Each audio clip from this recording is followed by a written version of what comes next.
So I'd like to thank all our speakers in that abstract presentation and Dr. Newington for his presentation prior to that.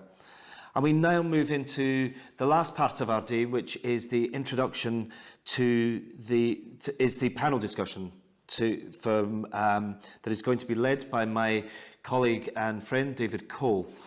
David is the co-founder of Thinking of Oscar and also Europe, Middle East and Africa leader for IBM Healthcare Consulting. And joining him at the panel discussion is Dr. Alberto Tozzi. Alberto is a paediatrician and epidemiologist at Bambino Gesù Children's Hospital in Italy. And also Dr. Timothy Chou. He is the BevelCloud founder and lecturer on cloud computing at Stanford University in the USA.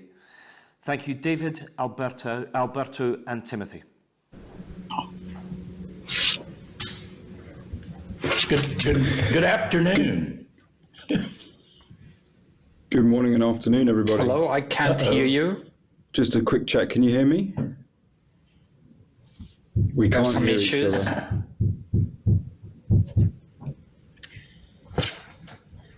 Now, can you hear me? I heard Alberto. Yes, good.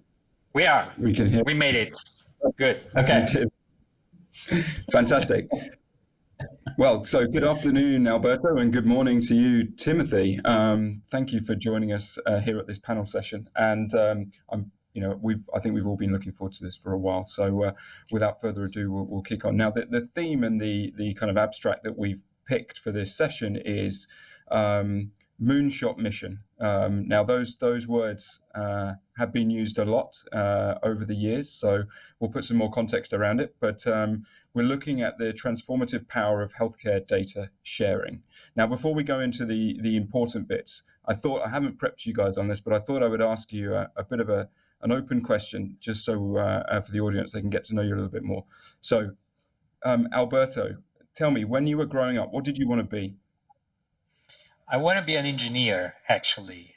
I did not want to be a doctor. I was thinking about technology, radio. This was one of my favorite hobbies. I was trying to connect with other people from remote. That was pretty, fun. When I was young, connecting to people thousands of kilometers away was really exciting. And also trying to find out the right solution, the right technology for doing that.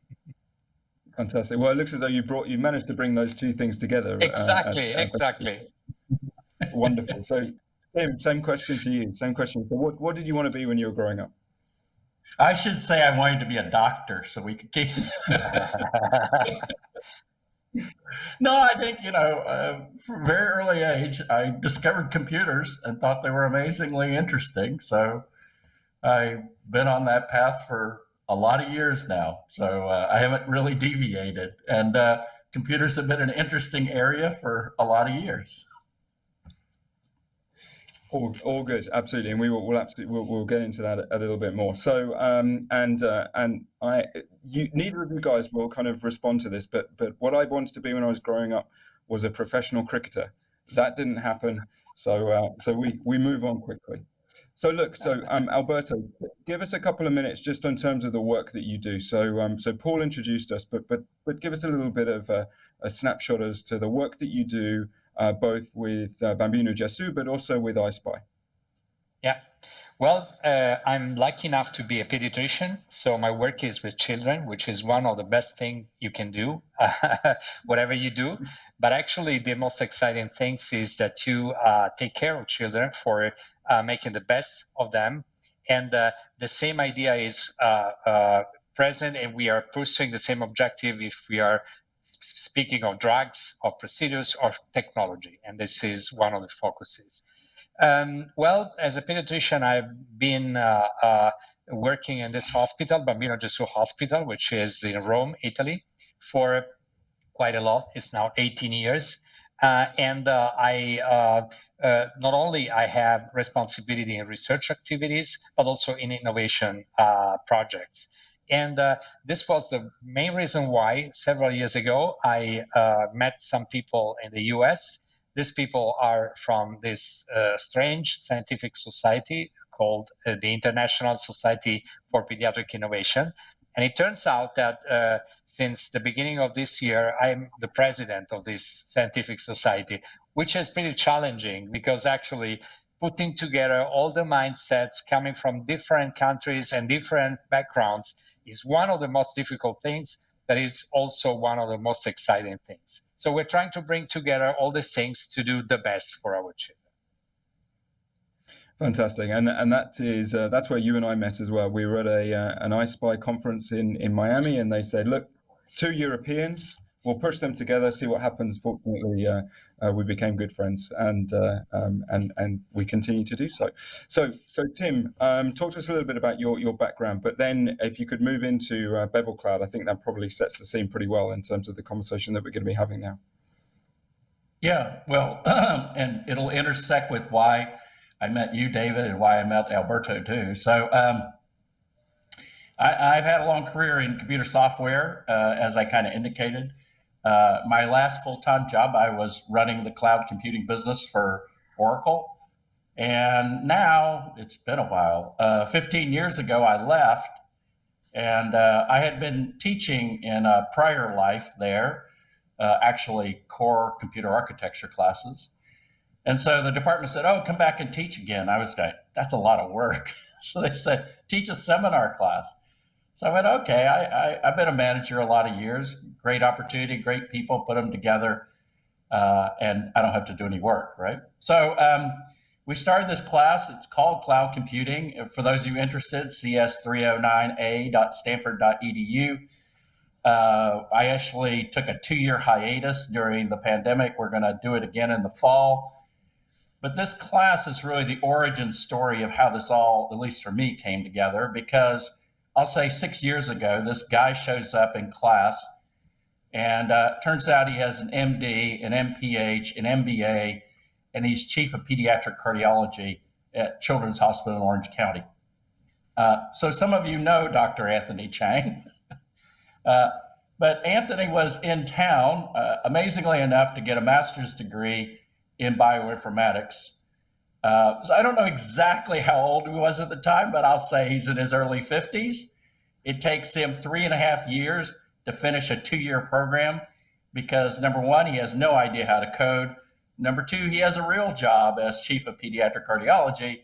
And number three, as some of you know, he decides to adopt an 18-month-old and a 6-month-old, and he's a bachelor. So I love telling Anthony's story because I always tell people it's never too late, right? So Anthony, very early on, invited me to iSpy. They do a conference called Pediatrics 2040, which I was happy to go to because he holds it at the Ritz-Carlton in Laguna Niguel, which is fabulous. So I show up. By that point in time, I have learned that there are about 500 children's hospitals in the world, and I'm pretty convinced there were like 200 of them in the room. And it was not the, administration people or whatever. It's like a pediatric endocrinologist that wants to talk to you about graph databases, right? So I thought, this is pretty interesting. So over time, I would say I've been adopted by the community. I started to learn things like, oh, they still use CD-ROMs to pass data around. In fact, there's a story last year in Southern California, a kid went undiagnosed with brain cancer for a month because 2 hospitals and 1 clinic could not share an MRI scan, right? And in the world of tech, I'm like looking at this going, why, how come? And at the other end, and that's clearly why we are here today, the advances in AI, particularly in image processing, are heavily dependent on being able to acquire large data sets because that's the only way you can build these deep learning algorithms. And so the challenges of, well, how do I get a hold of that data? And so, as I said, being in the infrastructure software business for a lot of years, I'm looking at it going, this is not that hard a problem. So about 1.5 years ago, I brought together a team. As you can imagine, a bunch of guys that we've known each other and some women that we've known each other for quite some time. And we basically set ourselves a mission, this so-called moonshot mission, to create a new generation of pediatric applications based on access to data from all million healthcare machines in all 500 children's hospitals in the world. So when I'm saying, why am I saying 1 million? The rough number we kind of estimated is there's 2,000 machines in every children's hospital. Although I'll tell you right now, Stanford has 20,000, so that number might be an underestimate. And when I say machine, I mean everything: ultrasounds, MRI scanners, blood analyzers, ventilators, etc. And so we have been on that mission. I could talk a little bit about where we are right now, but along the way, because this is not a mission that can be done by one group of 10 people, it requires a community.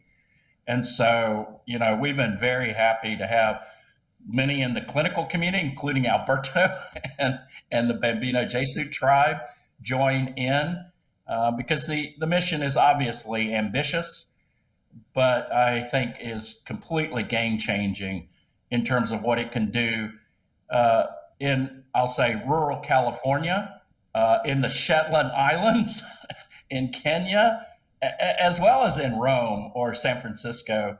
If we could literally take the best brains, and we could take Anthony Chang's cardiology brain and put it in front of every child on the planet, I mean, that would change everything. And we have the capacity to do this.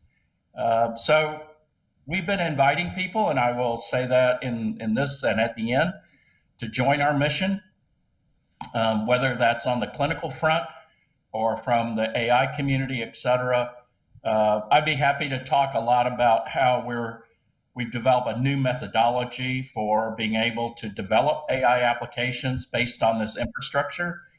And just to give you a little teaser, by June of this year, like next month, we believe we will have the capacity with what we are calling the Vanguard 10 hospitals to serve up over 100,000 ultrasound cases, over 140 terabytes of data for authorized applications to learn on, share, use, etc. It's unprecedented. I mean, right now, the NIH Imaging Data Commons project is at 30 terabytes. We're going to pass that, this year easily. And I'm just talking about 10 hospitals. If you start conceptualizing all 500, I've done a back of the envelope. The amount of data generated over 4 years would be 250,000 terabytes. So we need a new technology, and I'd be glad to talk about what we're doing in BevelCloud to be able to do this, because we don't think that building central repositories of data makes any sense, both from a privacy point of view, because if one of the central tenets of privacy, in fact, one of our team members is a former student who has 14 years of experience in privacy law. And one of the fundamentals is purpose limitation. And when you say I'm going to aggregate a bunch of data and you can't explain what you're doing it for, then how is that purpose limitation? And the second point to make is, and this is from years of experience in enterprise software, once you try to organize data, you will try to organize it in a schema. And at the end of the day, when you do that, you'll ultimately lock out the second application. And the third point to make is, does anybody really want to try to store and manage 250,000 terabytes of data? It just seems totally ridiculous. So anyway, I don't want to occupy the stage the whole time. That's kind of a brief on what we're doing, how we're doing it a little bit, and many of the team members that are part of this. No, Tim, that's brilliant. I think that frames our conversation really, really well. And actually, my job, and I think our job today, is we can wax lyrical about the opportunities that we have with bringing all the data together, the research opportunities, just as you say, putting the best minds, using the data that we've got into the hands of pediatricians, clinicians, nurses across the world. But I think actually an interesting element, let's play devil's advocate for a little bit. So Alberto, for you, first of all, talk about the opportunity that you see as a clinician for having this data in your, kind of at your fingertips, as it were. But then think about it, or give us an indication what you think in terms of the ethical side of things. So you've got lots of data being pushed into the cloud. Have we got authorization to do that? How do we use it? Give us a little indication as to your thoughts on that. Yeah, well, there are a couple of things. My background is epidemiology, so I'm working with data, pencil and paper since I was very young. And my last 30 years of experience, we're facing the challenges of central repositories. We have been trying to do that all the time, and we never succeeded. So there were some stories of success doing central repositories, but they were not scalable. And we have to abandon those efforts once we changed our objective. That's very simple. So the first time I met Tim, I thought it was crazy, because actually it was completely against the possibility that I was working on all the time. So central repository, same standards, same data, and so on. Then I thought, come on, but this is much better, because you can change over time. You have the same technology and the same machines, the same sources of data, but you can change over time, and you can update in real time whatever you want, which is much better than trying to decide for one hypothesis and then staying just on that. And this is exactly what we need. There's one component that we should be aware. I think we have a tremendous opportunity from the point of view of methodology, because actually we have spent a lot of resources in preparing and supporting clinical trials, which is absolutely necessary. At the same time, we have now so many data sources that we should manage, and we should also understand which is the best methodology for driving the hypotheses that we need before doing clinical trials. This is one of the crucial things. Nobody's discussing that, but I think it's a very important point. Now, if I think of a never-ending resource in which I can make queries on all the sources of data I have in my hospital, this is beautiful. We all know, we doctors all know, that we're sitting on a huge amount of data that we don't use, never, simply because we can't, we don't have the necessary equipment and technology. So this is the very reason why this technology might be a game changer. So think of what's happening right now. And we recently finalized the review of artificial intelligence applications in pediatric oncology. Believe me, we reviewed some 400 papers. All of them were on single repositories. Sometimes there were 2 hospitals putting the data together. That's it. We can't do artificial intelligence application with this approach. And the most frequent word coming into these articles was, it's promising, which it's not something that we can use. So we must go much beyond those limitations. And I think we have now the opportunity, and we must try to make experiments to understand if this works. Now, about the ethics, you know that one of the obsessions that we have in the hospital is trying to negotiate with the data protection officer. He's sitting in the room beyond this wall, for example. We're discussing a lot about privacy, about the rules for, meeting the GDPR recommendations and other things. It's difficult, it's challenging, and we are slowing down so many processes for doing research, which seems to me, and we have shared this view with Anthony as well, it is unethical to slow down and stopping data sharing simply because of privacy problems. And let me tell you one thing, privacy is absolutely crucial, necessary, and so on. But we're moving the focus to a different problem. We should focus on patients and the communication with them and their families. Because actually, once we understand that they agree on sharing their data for doing something which is very well explained to them, we have a partnership. And actually, we can't be stopped by rules because everything will become much, much easier. So on one hand, I think that we as European Union have a lot of challenges that should be overcome. You know very well that we have recently received the announcement of this European health data space, which is a beautiful object. We don't know exactly what will be inside that, but hopefully we will be overcoming all the problems. But at the same time, we should work with patients. And I think this is the tricky observation for overcoming all the barriers that we are having right now. Once you have the partnership, and the patients allow you to use their data and they trust you, everything's done. So you have much less problem.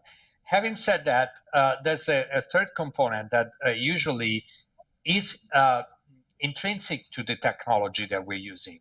You know, since we are using the infrastructures of each hospital, we have technology constraints and regulatory constraints, security constraints, depending on the infrastructure. So the point is, the team is making is, let's go to the data source, leave it out of the game, the infrastructure. You don't have this problem anymore. You just have a digital twin, which is close to the edge of the machine, and you can have your own micro algorithm very close to the machine. This means that one of the things that we can do is applying federated learning models for artificial intelligence, which is becoming a buzzword because every data protection officer is so happy about federated learning. They understand that we're not moving data outside the hospital, and that would be obviously one first step. Once we will find out a different way to share the data, we will go beyond that. But I think this is the very first objective that we are very close to, and we are excited to test, I think. Alberto, you've hit every buzzword on my sheet, I think, there in what you've just said, but there's some really important elements to pick out. Digital twin, let's come back to that, okay? What I actually want to touch on now is coming back to your kind of consent side of things and talking about how do we, or even do we, what do we need, and how do we get the right consent from patients and from hospitals in order to do this at the scale that really we need to do it to make it work? Tim, let me come to you first before I'm sure that Alberto has some views on that. Yeah, let me touch on two things. One, in fact, as I said, one of our team members has 14 years of experience in privacy law, particularly around the GDPR. And just to make a comment, consent is not the only legal framework for sharing data. There are other frameworks like legitimate interest, et cetera. So I think a lot of times, this is my observation, and one of the reasons I started the class at Stanford was if we cannot educate the legal community on what we're trying to do and just treat it as a black box, we're not going to be successful. We're going to run into them left and right. And I think we need to, explain to them how this works. And also for us, I'll say on the tech side of this equation, understand the legal framework. So just to make that as a comment on the question of consent. Now, as Alberto so eloquently said, we have said, look, at the end of the day, the way we do AI today is kind of backwards. We go and aggregate a bunch of data. We take a bunch of AI engineers, we put them on it, right? They tune the neural network, et cetera. And then 6 months later, we declare victory and put it out in the field. I mean, that's been the model pretty much since day one. And the challenge of that, obviously, is that, well, how do you know when the model needs to be retrained? How do you know that it's not drifting? These are questions nobody really has very good answers for.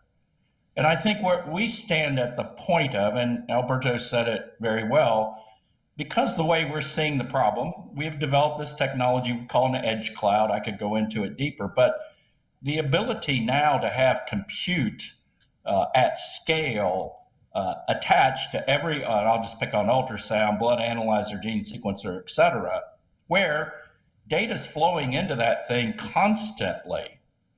And so why aren't we thinking about continuous learning and not batch learning? And this heavily is implementable through the work that actually began on the consumer side in federated learning. Your audience may not realize this, but Siri actually works this way. Siri's trying to become more accurate all the time. Well, it could be taking your voice print and sending it to the Apple Cloud. Okay, privacy questions, right? Like, what did you say to it? As well as, who is going to pay for the network bandwidth to ship it there? And so on the consumer side, for privacy and network preservation reasons, the whole idea of learning at the edge has been, let's call it, pushed forward.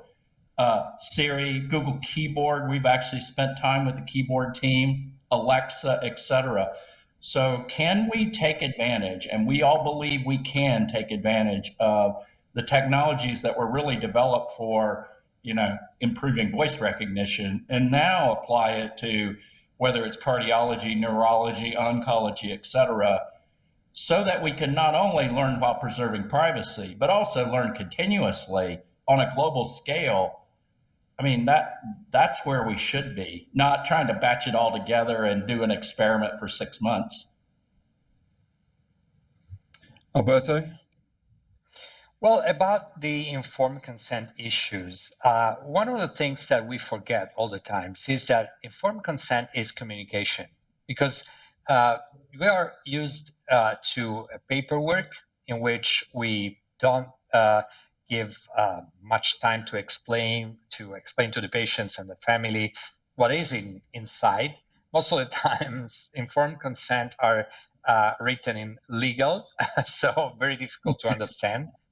Instead of having a clear communication process in which we tailor communication, we explain what is inside the process, we explain what we will do with the data and what will come out.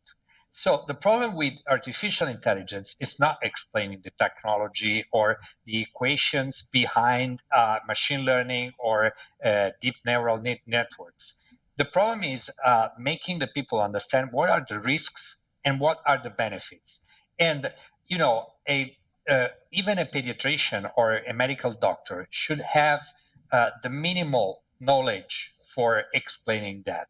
I would add that not only medical doctors should have some information and some knowledge about that, but also the components of ethical committees, because when they review the scientific protocols for research studies, they should be aware of what's going on.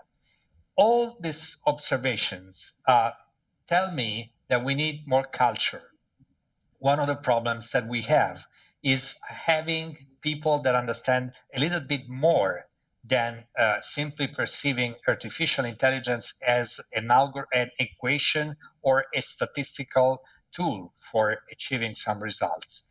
This is one of the challenges. And, one of the things that happen when you discuss AI with clinicians, they feel like you're offering to them something which is ready to use and actually they can translate immediately in the clinic, which is not the case, because we must pursue very strongly the idea that we should work all together to develop the right artificial intelligence tools. Otherwise, we will be not doing the right thing.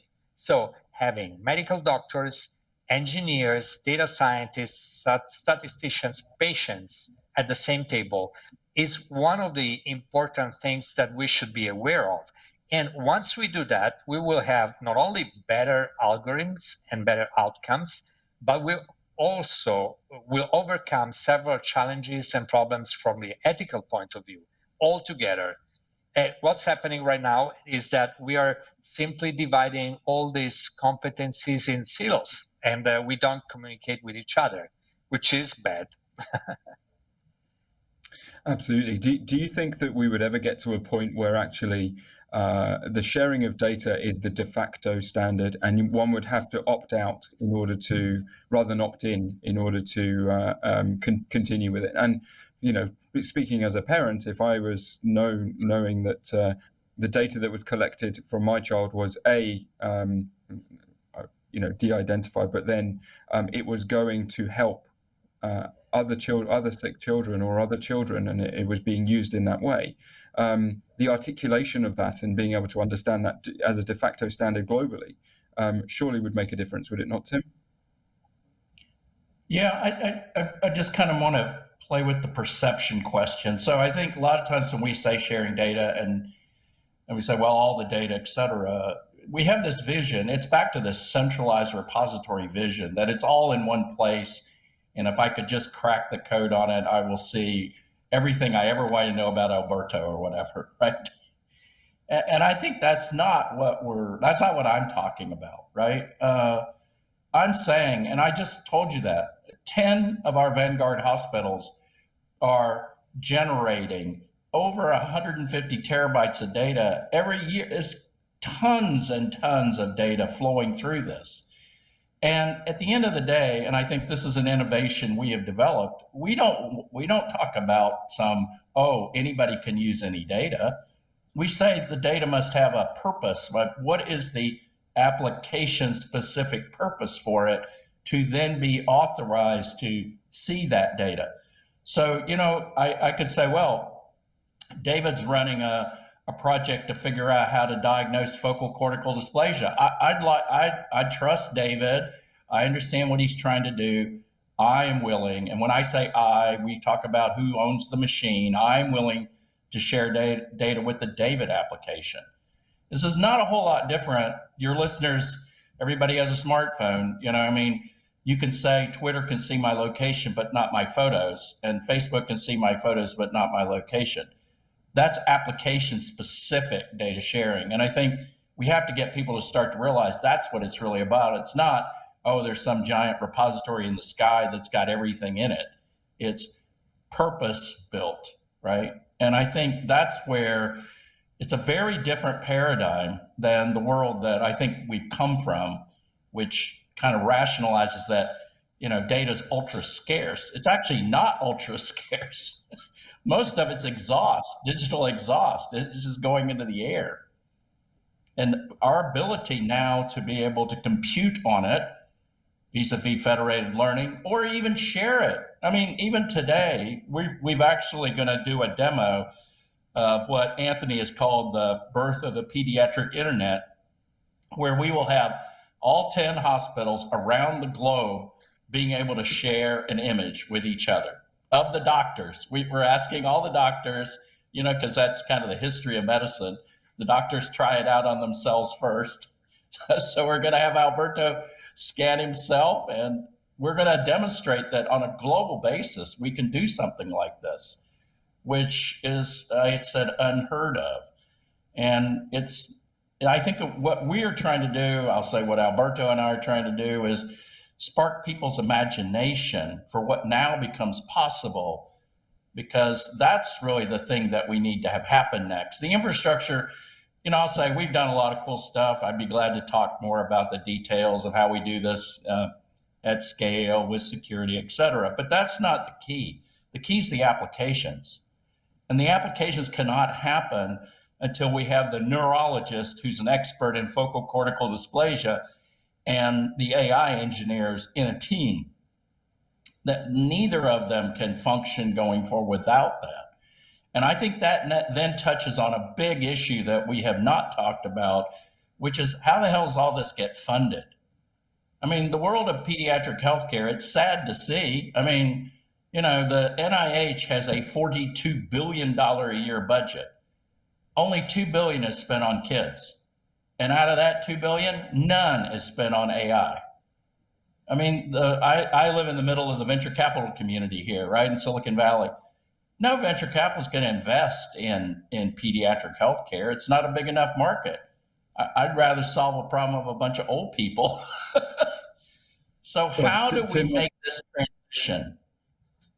Tim, I'll challenge you on that, because if you, unfortunately, you were probably asleep at the time, but we had John Parker speaking earlier at the conference about why we should be funding opportunities within pediatrics. So we need to probably get him over and do a roadshow around the Silicon Valley funders in order that we can make sure that they understand why it's important to invest in pediatrics. Let me just take this a moment. So we've got a little bit of time left, but if anyone has any questions, then please do put them on the chat, and for either Timothy or Alberto, and we'll put those across to them. We've got about 10 or so minutes left, so please do put those out there. Just while we're waiting for those to come through, there's a couple of other points that I wanted to just get some opinions on. One is very close to my heart, as both of you will know, and that is, how do we blend? We've been talking a lot about technology here and the importance and the opportunity that we have with technology. But how do we blend intuition? So the intuition, either as you, Alberto, as a clinician, or the a parent, a mother, a father, who knows that child better than anybody else. How do you blend those two things together to come up with the best possible outcomes? This is a matter of time, and I think we need time to understand better what is the balance between the two things. Because, right now, I would not actually decide everything on the basis of a clinical support system, for example, completely run by AI. Knowing that some of these systems are extremely accurate, especially when we speak of image analysis, for example. We all know several scientific papers demonstrating that melanoma diagnosis can be done much better by a computer than by a dermatologist. Having said that, I think that the two things should stay together always, even in the future. One thing is that we should accumulate some experience and understand what is the right balance between the intuition and the data coming from AI. But this should be not conceived as a separate thing. I think that the two things should stay together. So I feel like in the future we will see an augmented intelligence, not an artificial intelligence. Artificial intelligence is a tool that will help us to make the right decisions. We should also consider that right now, for example, we can have the best algorithm possible, but we can't put into the machine learning algorithm some of the variables that we have in our mind. That's something that we know very well. This might be possible in the future, but actually we should try to understand what is the outcome of the decision that we make together with artificial intelligence. Simply, we have to study and we have to keep on understanding, experimenting, understanding what is the accuracy, what happens when you implement artificial intelligence tools in the real clinic, and refine always the algorithms and the process, because it's not only the machine, it's how you use the algorithms in your clinical setting. And it might happen that the clinical settings are very different from each other. Everything is different if you think of a big, large hospital with several specialties and a lot of people with a lot of, very accurate capacity of making a diagnosis, where the human capacity is very important, and other settings where you don't have this capacity, and where having a tool like AI, which is accurate enough, makes a difference. So this kind of things should be studied and investigated as time goes by. And this is our job. So research about artificial intelligence is one of the important things that we should support.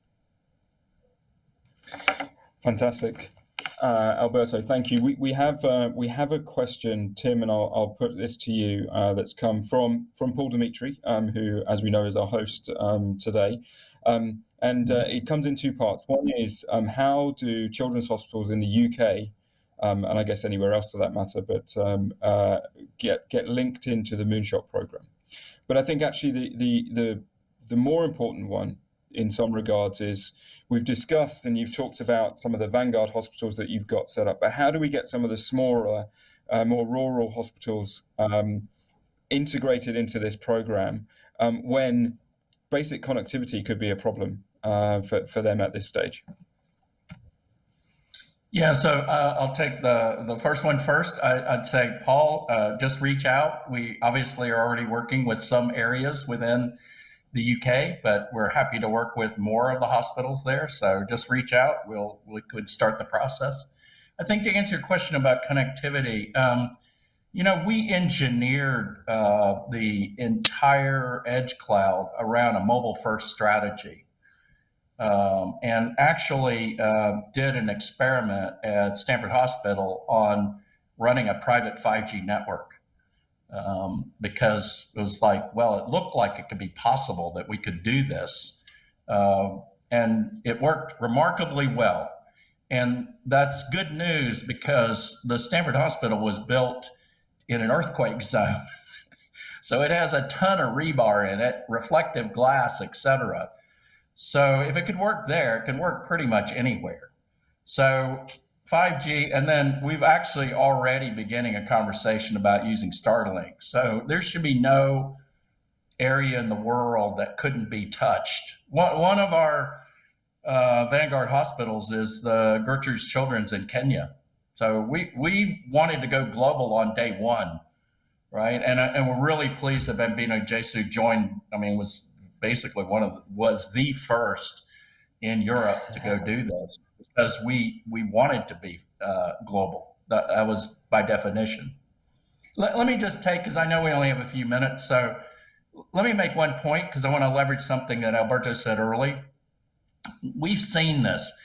There are a bunch of small groups out there who have taken limited data sets and built some promising algorithms based on that. And we would like to invite them to connect up with Alberto, connect up with me, et cetera, because we have developed what we call the Chang method. So this is in honor of Anthony Chang.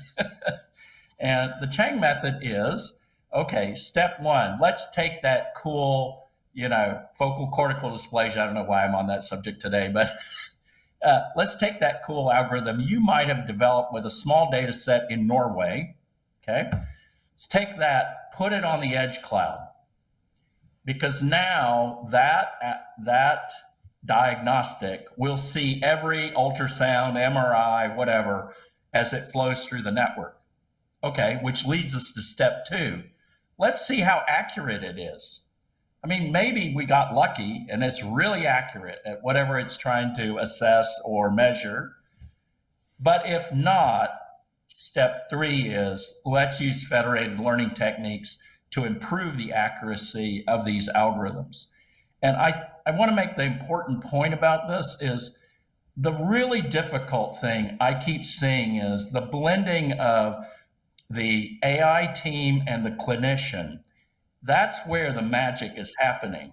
And if we can find those, diamonds out there, and whether that's in Norway or California or whatever, and accelerate that into the network, that's the wonderful thing. And just to make a point, all those people who are working in adult medicine who might want to take what they know and apply it to kids, this is the perfect opportunity to go do that. There's a project we're working on with Stanford called EchoNet Peds, which actually the algorithm started out as an adult cardiology algorithm. And it's being brought in to children's medicine. So it's a way in which those of you who have spent time in adult healthcare might take what you're doing and applying it to, the billions of kids around the world. Here. No, great point, Timothy. Thank you.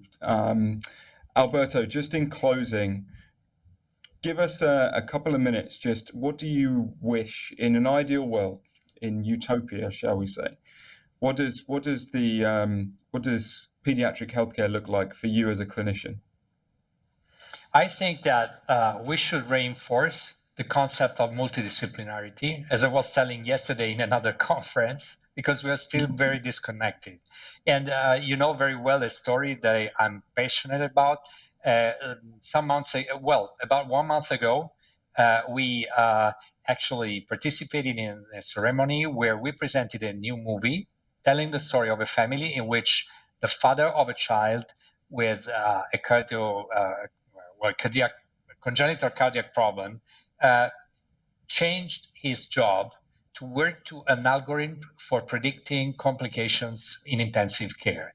And this tells me that we need not only multidisciplinarity, but a stronger partnership with patients. Because, patients don't wait, and families don't want to wait, and they push. And we as clinicians should respond to this pressure as soon as possible, because what I'm seeing right now is that, artificial intelligence is something that is outside the comfort zone and the knowledge of, my generation, because we have been working with other tools. We have to be open to the possibility of using these new tools, and together with other people, make the best use of that. And I think this will be my utopia in the short term. Wonderful. And just quickly, Tim, if people want to contact you to get involved, then just remind us how to do that. I can I'm in LinkedIn, as some people know, so that's really easy. I could give you my Gmail, or they could reach out to the organizers. I have a Gmail account as well that's easy to connect with, or reach out to you, David. You know how to connect with me. Absolutely. Yeah. Absolutely. Please contact any of us if anyone wants to find out more. We will make sure that you're connected in the right ways. So it leads me to say there's a couple of bits that I picked up on that I think are really, really important to kind of leave with before I say thank you. Which is, one is we've actually talked a lot for a long time about the augmented intelligence, but I think it's still very, very important that everyone remembers that by bringing the best of human intelligence and the best of machine intelligence, that's how we get the utopia to a certain degree. The other one is that whenever we're trying to do anything along these lines, having the right purpose behind it and being purpose-built and purpose-driven, I think is, again, a fundamental piece. And finally, if we remember one thing, Alberto, you said that actually it's unethical not to be able to use the data that's at our fingertips. And again, I think if we take one thing away and we utilize that, then that to me is, success for the conversation that we've had. We know that the three of us could talk about this for a long, long time. We've got a given 45 minutes, which we're thankful for, but happy to extend the conversation anywhere else. And if I may, I'm going to put a little plug. So I host a podcast with my wife called the Not Many Adults podcast.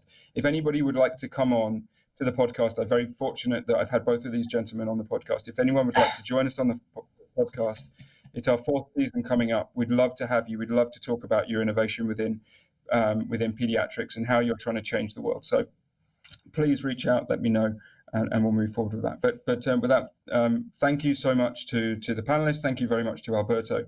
Thank you very much to Tim. It's been enjoyable as ever, and I really appreciate it.